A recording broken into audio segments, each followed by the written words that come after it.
Okay, within biometrics, again, social acceptability is definitely a big issue. And this is basically something just numerically you will need to know. You need to know the difference between type 1 and type 2 error. And basically the whole issue is you want to get to the crossover error rate. So in the commercial world, they want to minimize both the false positives and the false negatives. So basically biometric reads and reviews very detailed information, and the greater the detail involved, the greater chance for errors in the authentication process. Again, the type 1 rejects authorized individuals. And this is going to be a false rejection rate, or FRR, and that's type 1. Type 2 is the FAR, which is false acceptance rate. I know a lot of environments go the opposite way, and they want basically the false positives. Basically, they do not want bad guys getting into the area, so they don't care if there's, let's say, 10 false negatives. They just do not want the false positive. But for especially a test on the commercial side, they want to minimize the probability of false positive versus false negative, and that crossover error rate is the very biggest number that you need to take in consideration. And you want to get that number as low as possible. The lower the number where they cross over, the better the biometrics. So that's the CIR's, or CER, crossover error rate. These are the types of biometrics. You have your fingerprint, which is ridge endings, and basically in that area there's finger scan, same as a fingerprint, but extracting a smaller amount of data. There's the palm scan, which is all prints from fingers and creases, ridges, and so forth. There's the hand geometry, which is shape, length of hand, and fingers as well. There's the retina, which is the blood vessels pattern in the back of the eyeball.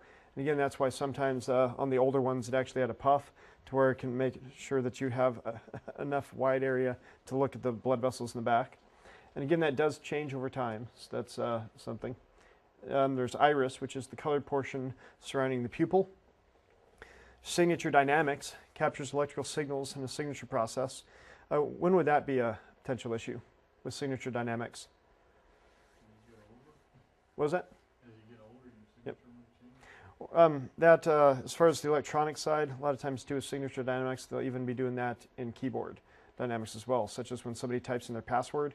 So you can have the same exact password, but sometimes when people type it in, they have a specific pattern they do. For example, an 8-character password, they may do the first 4 characters and the next 4 characters because it's on the other side of the keyboard or just the way they do it.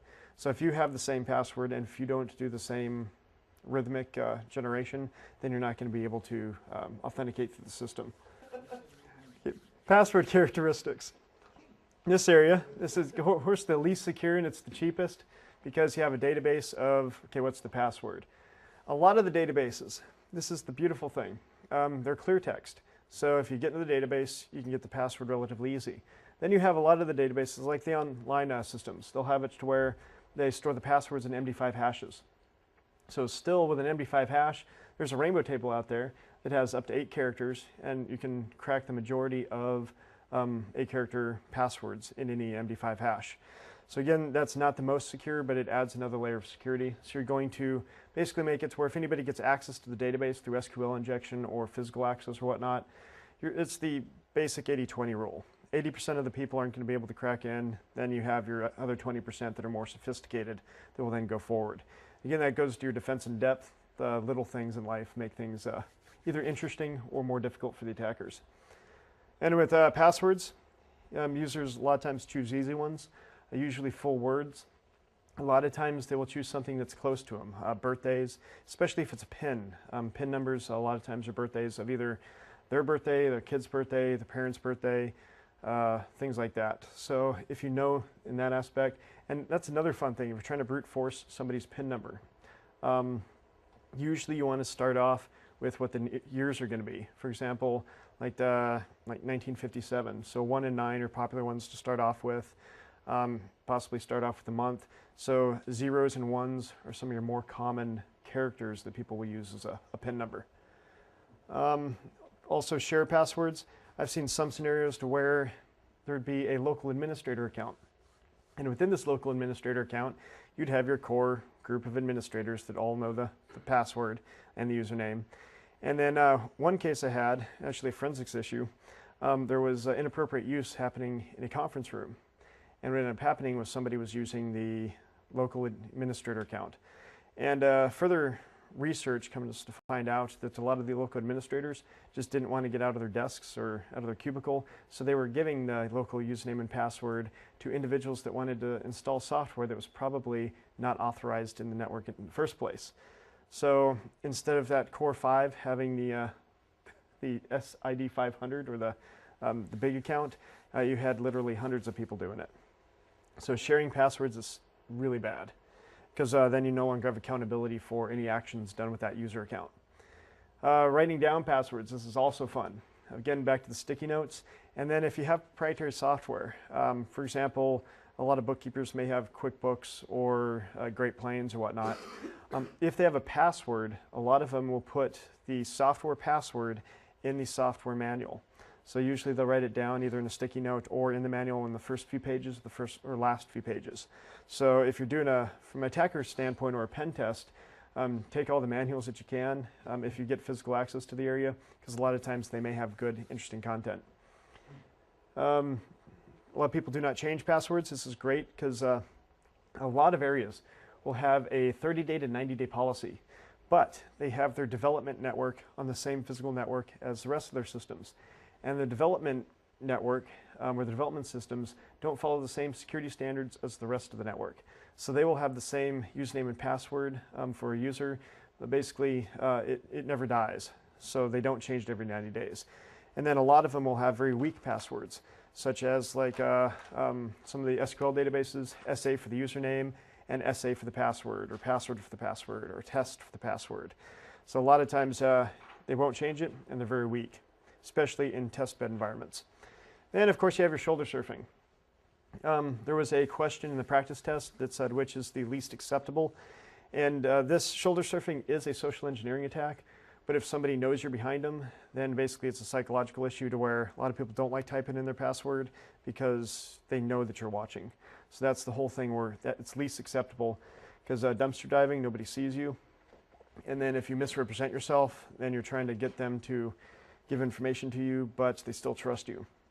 But nobody really trusts anybody standing right behind them, no matter who they are. Password generators. These are the fun ones. I've been in many scenarios where people do password generators, then give your temporary password over the either temporary or permanent password over either email, phone, or whatnot, and almost guaranteed password generators or passwords generated by these things will be written down, because people are going to have a hard time remembering the special characters interlaced with what's uppercase, lowercase, what's a number, and so forth. So the more complex a password you get, the more likely it is to be written down. And then again, with passphrases, they're probably not going to be password generators, because nobody's really going to remember 20 characters of garbled up garbage. So what they'll end up doing is start use words, and then probably switch the A's with @ signs, the I's with ones, and so forth. And people are generally lazy as well for passwords. At your 30 or 90 days, let's say if you have a relatively strong password, it's 14, 15, 16 characters long. A lot of people, instead of changing the password completely, will either put a 1 at the end of it, or a number, or they'll put an exclamation point at the end of it. So basically they'll have the same password, they'll just add a character, or change one character within the same one, so they can remember it. And another fun thing about passwords, people generally have multiple accounts. So if they have 20 accounts, sometimes the usernames are going to be the same. Chances are, to the 20 accounts, the password that you're able to crack is going to be good for multiple other accounts within the system, or within whatever they have, especially on the web or whatnot. So if you're able to crack one, chances are you've just cracked several others. Okay, password shoulds. Again, depending on the OS, but on a regular password should be at least 8 characters, because 8 characters is going to be harder to crack than 7. If it's Windows and LM hashes, it should be 15 characters or higher, because if it's 14 characters or lower, basically it's broken down into 2 7-character strings, and then you're cracking both sides of the password. So you can crack only one side of the password and then still have the other one uncracked, but if it's a word, sometimes you can brute force it or guess it offline as well.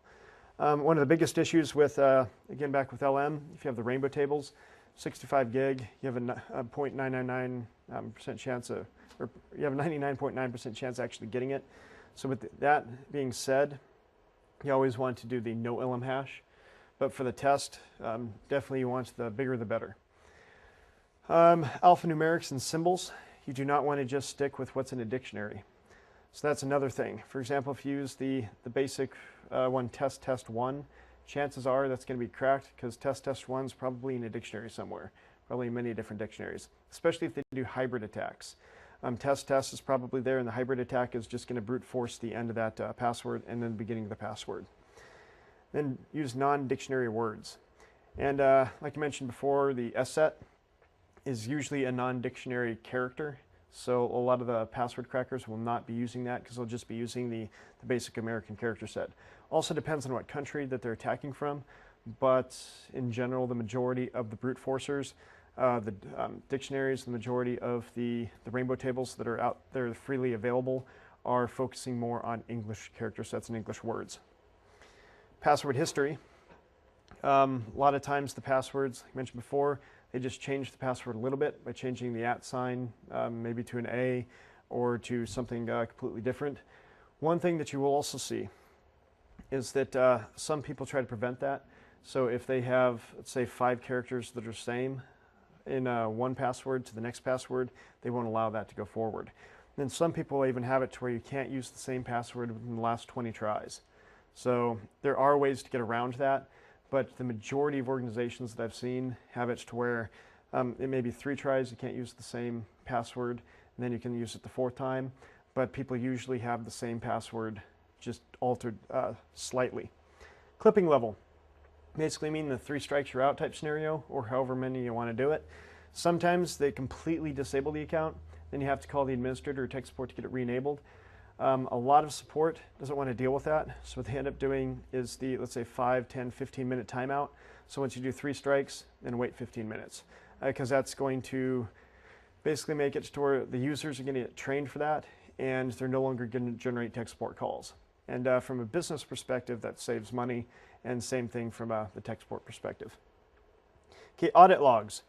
There's, of course, time, date, user ID, or personal accountability.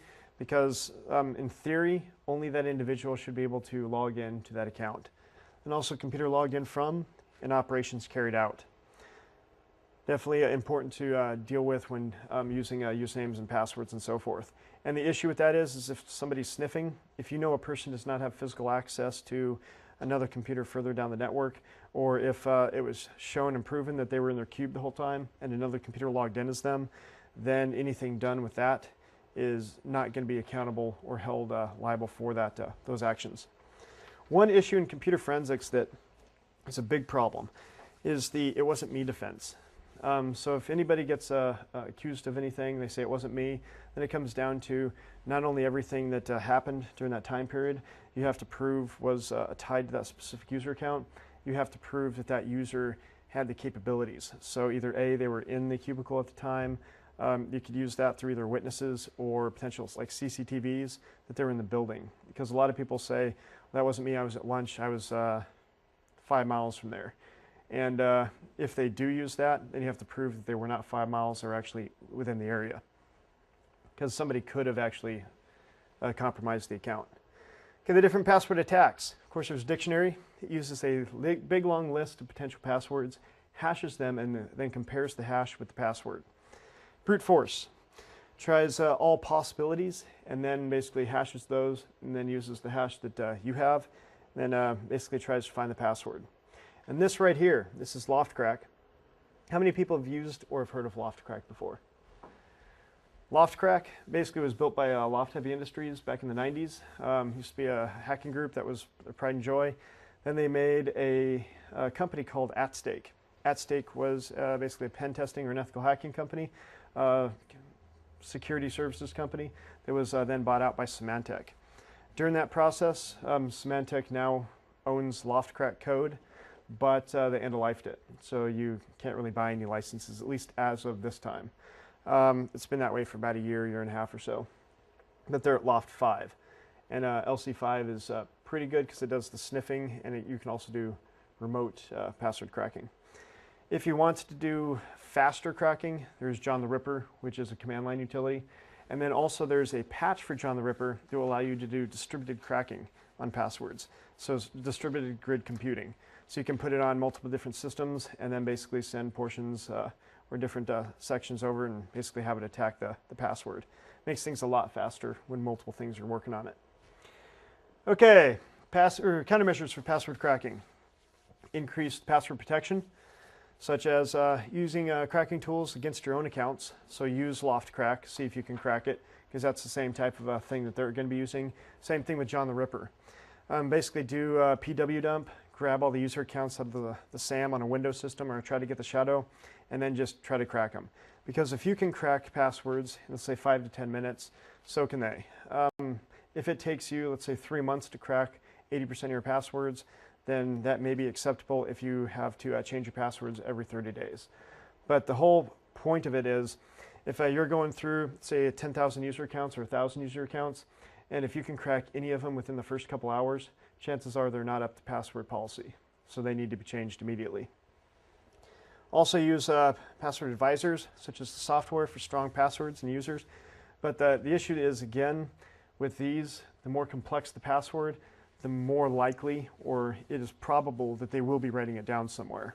So again, if you increase it to a larger amount, chances are they're going to be able to memorize it easier. Passphrases are easier to remember than basic passwords. So you can get to a specific point. For example, if a password is going to be larger than 12 characters, it may be easier for the individual to memorize than a password that's only 8 characters. The challenge is, again, that it's going to have words and whatnot, so it's going to minimize the probability or the probable characters whenever you're attacking it, because then you're doing a dictionary hybrid attack.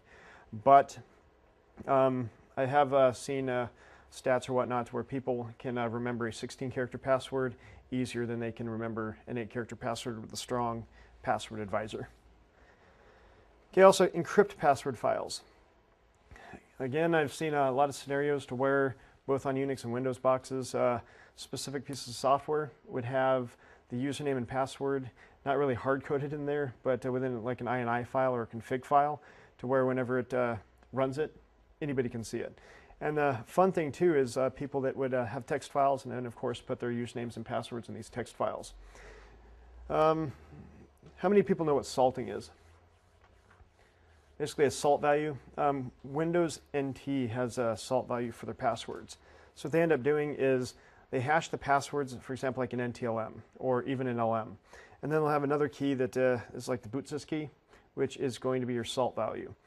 What that ends up doing is it is a secondary hash that they rehash the hashes of your passwords. So basically they double hash your passwords, but the difference is that boot key is a special hash for that either user or that environment to make it to where you have to dehash using that boot key first before you can then crack the passwords.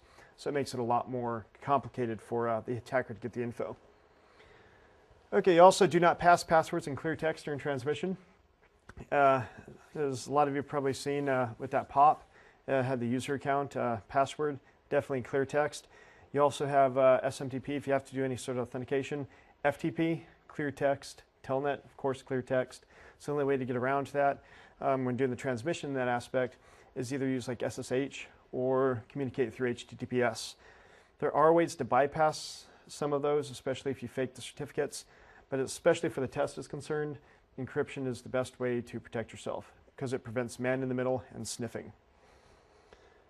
Okay, also greatly protect your central location where your passwords are kept. If you have a centralized area that has all your passwords, if somebody is able to compromise that, now they have all your passwords. Again, with the boxes being only as secure as they physically are and basically technically are, if somebody gets physical access to a system, they own the box. 9 out of 10 times, depending on if you have hard disk encryption and so forth. If a server has all the usernames and passwords, for example, like Active Directory, if somebody is able to get to the Active Directory system, dump all the files, they can still crack them offline later on. So if you secure the centralized system more so than you do any of the others, you're going to minimize the probability that somebody's going to have the opportunity to get the passwords. Okay, cognitive passwords. These are things that, again, they keep it's the 80-20 rule. is because the 20%, the people that could get through here, are going to basically do the research and then find out where the person went to school, went to high school, if they got married, what town they got married, or multiple times what towns they got married in, their dog's name, their kid's name, things like that. But usually this is based on fact or opinion based, used to validate a person's identity. I know for a lot of things they'll say, what's your favorite cartoon character? And if they have, for example, like a MySpace page or a Facebook page or a blog, sometimes you can go to their personal websites or whatnot and see specific characteristics. And if they only have one cartoon character up there, there's a good possibility that's their favorite one. Also, mother's maiden name, again, just doing your research, you'll be able to find out through family trees what that's going to be. A year graduated from school, again, a lot of times they'll have it on LinkedIn, on their resume, the resumes being a monster, dice, and so forth. Third grade teacher's name, a little research, this is probably going to be a little bit harder, but you can find out what school they were and then just do chronological. Favorite color, and also hard to compromise and easier for the user to remember. And that's, I have seen a lot of cases even happen to me where I couldn't remember the cognitive password that I put in there. Then spelling also is an issue. Okay, one-time password characteristics. These are dynamic passwords generated for one-time use only, protects against replay attacks. Also, a token device or software can generate one-time passwords.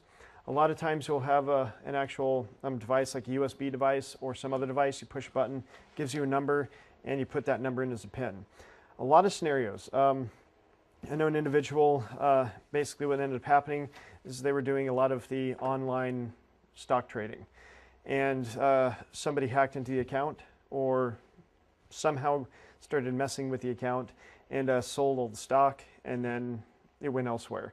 So the individual called up and said that wasn't me, and the organization was gracious enough to say it wasn't you, we'll now credit you all the stuff that was transferred, but what we're going to do now, because it wasn't that much, we're going to send you a USB key with a one-time pad. So basically from that point on, nobody could state that their ID was used nefariously. The only attack that could happen from then on is going to be somebody attacks the actual server as opposed to the user account. So, but again, it was really nice. They had the button on it and it synchronized with the server, but they had to put their username, their password, and then the ID number or the actual characters that were on that pad, and then put it in there. So now it has to go through a 3-step rule. And it changes every minute. So if you don't type it in fast enough, then you have to re-authenticate or basically send it in. I know a lot of organizations are trying to go that route, but it does get pretty pricey per individual if you don't know that the individual is going to be with you for, say, more than 6-month period of time or whatnot. So a lot of organizations are only doing it to people that have had, for example, a tenure with them, that have been there for 2-3 years or whatnot, and then giving it to them. Okay, good old synchronous tokens. You have your token device characteristics. Token device and authentication services are synchronized, basically time or event. Again, if you don't have the USB connection or any way for the device to connect to a computer or to the server, it's usually a timed event. So you hit the button, it gives you a specific number, and then there's a same timing sequence on the server. The problem is let's say, for example, if the battery starts becoming a little bit less, the timing is going to be off. So when the battery dies, the device goes out completely, there's a good probability the device is going to expire. So you just have to redo the device or resynchronize the device. Okay, the device generates a password, which is then displayed to the user. User types in the value of the identification data in the login screen. One-time password is part of the credential set used to authenticate on the server. And the authentication server is then expecting a specific value, which is from that key. Again, a lot of times it will be time sensitive. So whenever you go through there, and if it takes you longer than a minute to type it in, now you can no longer validate because the number's changed. Okay, asynchronous one-time password generators. Based on a challenge response mechanism. Random value is set in the authentication server for the user. User enters the value into the token device. The token device hashes or encrypts the value and provides the results to the user. User then uses the result as a one-time password and sends it to the authentication server. Is that like those little cards that RSA had, the matrix on it? Yeah, they have one. Challenge response, and you have to And then I know some of them are actually USBs that you put in, and then basically the challenge response is done for you. And then you hit the button, so that whole process, you don't have to interact with it, and then it just comes up with the number as well. But yeah. And then, of course, there's the good old the paper way of doing it, to where they have the card, and then somebody sends in a specific keyword, then you find out what matches with the keyword, you send another keyword back, and it basically the cards will be switched, let's say every 24-hour period of time. So yeah, it's an old school way of doing it. But okay, cryptographic keys. Basic authentication through cryptographic mechanisms. There's asymmetric keys. These are used for authentication of some implementations, such as private key or digital signature. Does everybody understand the difference between, for example, like asymmetric and symmetric cryptography? We will cover that in more detail in another chapter as well, but symmetric is basically you have the same key to encrypt and decrypt, and everybody has that same key. It is by far the fastest out of the two, but it's also a lot less secure because you're basically focusing on the security of the key or the key storage. So if anyone basically loses that key or that key is compromised, the whole communications path is now compromised. With asymmetric, it uses public key and private key cryptography. So if your, for example, private key is compromised, only communications to your node or your individual will be compromised. Again, it's going to be a lot slower, but it's a lot more secure because each individual node has their own private key. And the way to memorize it, because you basically every security test you're going to come across is probably going to have this type of question on it. But for example, the difference between encrypting and digital signatures. When you're signing something, you're using both of your keys. You're using your private key to sign it. They are validating it with your public key. So signing is both, it's all your side, or your keys. If you're encrypting it, you grab their public key and then they decrypt it with their private key. So encryption are both of their keys, signing it is both of your keys. So, okay, asymmetric, could do a digital signature, again, which is probably going to be your private key, and then they have some sort of public key. There's also no secret information has been shared between the entities. And a challenge can be sent to the user, which is encrypted with her private key for authentication. One thing to really push as far as this is concerned, HTTPS. A lot of people think that that's asynchronous cryptography because it uses a public key type scenario, but it's actually both. It uses asymmetric cryptography, then does the key exchange through asymmetric cryptography, and then becomes symmetric. So basically the server then sends the symmetric key over to the client through the asymmetric connection. So it does use the public key and so forth to get the data to them, but then it goes to the everybody has the same key encryption. Okay, passphrase is usually longer than passwords, provides more protection. It's harder to guess. And then also passphrase is converted into virtual password. The virtual password is then used within the software for authentication. Again, the nice thing about the passphrase, if it's 15 characters or longer, it's automatically going to break the NTLM password issue with Windows. So it's no longer going to be able to be stored into the weaker hash set. It's going to force it into the NTLM. Okay, memory cards. Memory card characteristics, usually a magnetic strip that holds data and cannot be or cannot process data because it just holds the data. And there's usually 4 layers, so I guess depending on the reader, depending on where the head's going to be, there's several things that you can put on this item. Basically a magnetic strip that holds data. Anyone with a reader can view the data held on the strip if not encrypted. No microprocessor is going to be on this thing because it's going to be a smart card if it's a microprocessor. Proximity cards, credit cards, ATM cards, a lot have these. And then basically the added costs compared to other authentication technologies because you have to actually purchase the actual card. If a corporation is to do this, again, they have their card reader, the printer. A lot of times they, of course, have a photograph on the item as well. But as far as an attacker perspective, the printers, the readers, and then the writers for the magnetic strip are relatively cheap. And the plastic blanks for the cards themselves are also relatively cheap. I know some individuals will actually get their good old hotel cards and then use these to basically fake ID cards. Still have a picture ID or whatnot, but it's not going to actually be, it maybe just be a printed off picture, but then they'll basically reprint the magnetic information on the back of your hotel swipe card and then still be able to bypass some security features. Okay, smart cards. Smart card characteristics, they have a microprocessor and integrated circuits. I've seen very few commercial places use this as a regular identification card. Most of them are going to be some of the more advanced places or whatnot because it does cost more.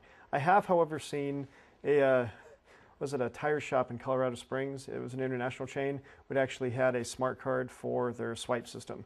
So whenever they put it in their system to see if you purchased how much data or whatnot or how much products, I don't see how that would be financially feasible for most organizations because you can get the same thing from a swipe. But again, you're looking at probably 5 to 10 times more for a swipe card, for a smart card versus a swipe card for a blank. Then because also the reader technology and writer technology is going to be a little bit more as well. The majority of them are tamper-proof.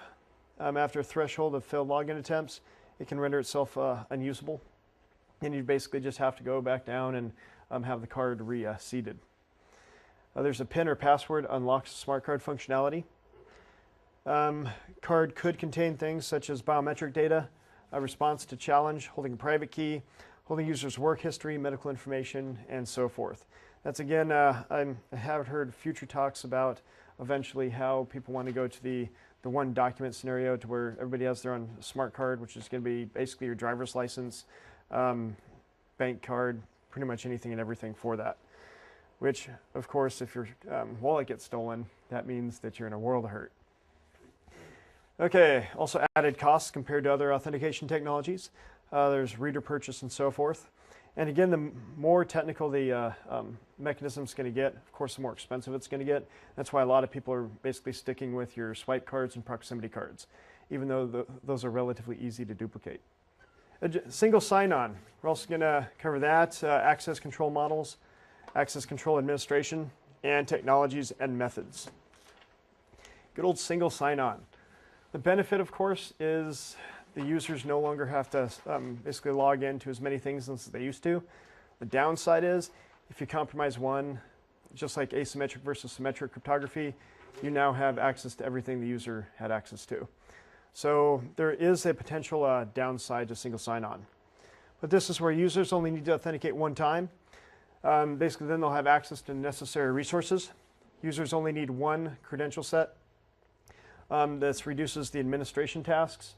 And many companies basically try to go after this to minimize not only time, money, databases that they have to secure, but it just makes life better. So sometimes you can even add more security restrictions to an environment as long as you put single sign-on.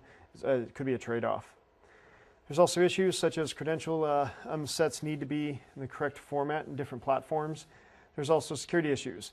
Is once you break the one, you now have access to everything. Okay, scripts is single sign-on technology. Basically, the whole portion of single sign-on is you log in once, then you're logged in everywhere. Which, as mentioned before, you can do a jerry-rigged or basically a piecemeal single sign-on by doing everything scripting. So whenever they sign on to the system, it then uses the username and password that they have for their account and then signs on to other resources as well. Okay, commands and scripts carried out. Most of the time the scripts are going to be in clear text. Chances are they are. A lot of times you'll have hard disk encryption, so if anybody gets a copy of the hard drive, they won't be able to get the scripts. But if they bounce off the person being logged in and they run some sort of application, then they scan all the files on the disk, then they can still get to the username and password. Okay, these are usually held in one central script. There are a lot of security issues there. Okay, directory services in a single sign-on technology. Basically, directory service is a network service that identifies network resources. Service authenticates subjects and authorizes access to resources. This basically allows different security policies to be applied. And also usually a database based on the X500 standard, possibly LDAP type of access capabilities. For example, you also hear like the X509 certificate. Is anybody familiar with that? Basically comes down to your good old digital certificate. The X509 is going to be same thing you can get from VeriSign or Thought, or even if you have your own CA server, it's going to generate a X509 certificate, which is specifically like the public-private key type scenario. Okay, thin clients, or dumb terminals. Systems do not have the necessary instruction set to be a complete operating system. Basically depends on the centralized server or mainframe, and users authenticate to the server or the mainframe one time. And once they're in there, basically it acts as like the operating system is on the system.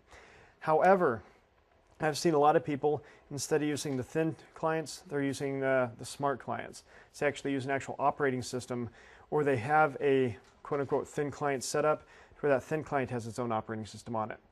If that is the case, those are still vulnerable to the same issues as the operating system is vulnerable to. If you have a device that's running, how many people here have heard of Wise before? Or WinTerm or whatnot? For example, Wise, they had several devices that were running a Linux backend, several that were running, for example, like a Windows CE backend. There's still issues that it would be in Windows CE, for example, a driver buffer overflow, that you can attack that individual device, that you may be able to use that device now to jump off and attack other people because it's still running the same code as the regular OS. So sometimes you still have to do the same updates on systems that are running terminal connections as you would a normal OS. I know from an attacker perspective, that's the first thing they look for, is basically anything that could be vulnerable to specific things. Not just the thin-based clients, but equipment. For example, at a hospital, it may be like an MRI machine that may have a 2000 running a lot of things that's going through it. A lot of people will not update those because they fear that the downtime is going to be more expensive than basically the benefit of it. So when it comes down, there's a lot of systems out there that are running equipment that are still vulnerable operating systems from an attacker perspective, but from an administrative perspective, either A, they're not computers because they don't see them as such, because of the mentality mindset, or B, they don't update them because they're afraid that there's going to be excess downtime. Okay, Kerberos, single sign-on technology. Basically, it's a ticket-based authentication protocol designed in the mid-1980s as part of an MIT project, Athena. You're probably not going to need to know that much detail, but it's basically historically why it's there. And also based on symmetric cryptography, not asymmetric. It uses in different flavors of Unix systems for years and currently on a lot of the Windows NT systems. If you are on a Windows 2000 or higher network, and that's basically running the server, and that's all you're running, you can run Kerberos. But if you're running anything less than the 2000 server, so forth, there's a good possibility you may not be able to use Kerberos because it's not really backwards compatible. So it does break a lot of the applications because they're not advanced enough to be able to communicate that way. So that's why Kerberos is not the de facto standard for all Windows NT systems. Okay, Kerberos authentication steps. The client sends a packet or initial package to the Kerberos server, the KDC. It sends a packet back saying, yes, we know who you are. And then the user basically sends another packet saying, I want to talk to the file server. So what ends up happening is it sends the packet, the KDC says, yes, now that we know who you are, you now have the authorization for it, and now we're going to send you to that system. So basically it goes to the whole portion of user authenticates, and then the TGS creates a new ticket session for the key, and then you're now communicating with the next device. But the whole process is you're communicating with the KDC the entire time until you finally get the pass off from your system to that system. So it's basically acting as a gateway or middleman to authenticate to make sure you are who you are. Okay, issues pertaining to Kerberos. Now the characteristics, its service provides authentication, confidentiality, and integrity. Non-availability or non-repudiation are not provided. What's a good example of non-repudiation?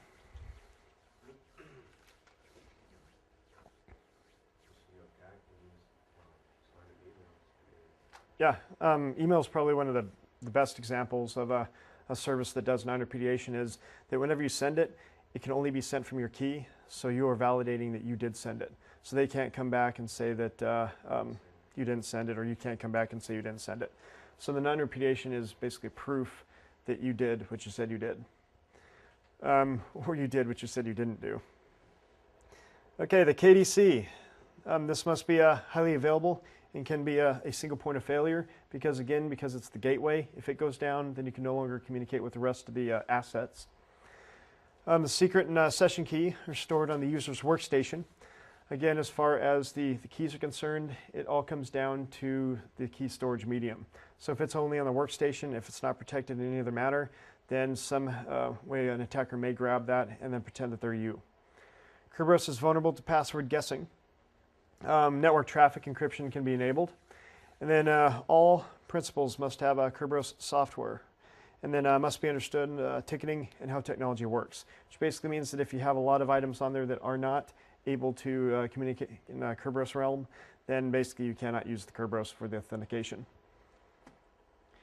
There's another thing with Kerberos that how many people here have heard of KerbSniff? It's a Linux utility. It basically allows you to sniff the traffic for Kerberos tickets, and then there's KerbCrack. So using those in combination, you can now sniff for Kerberos traffic and then try to crack the passwords and crack the traffic back and forth. So again, there's quite a few ways that if you have network access, that's the problem.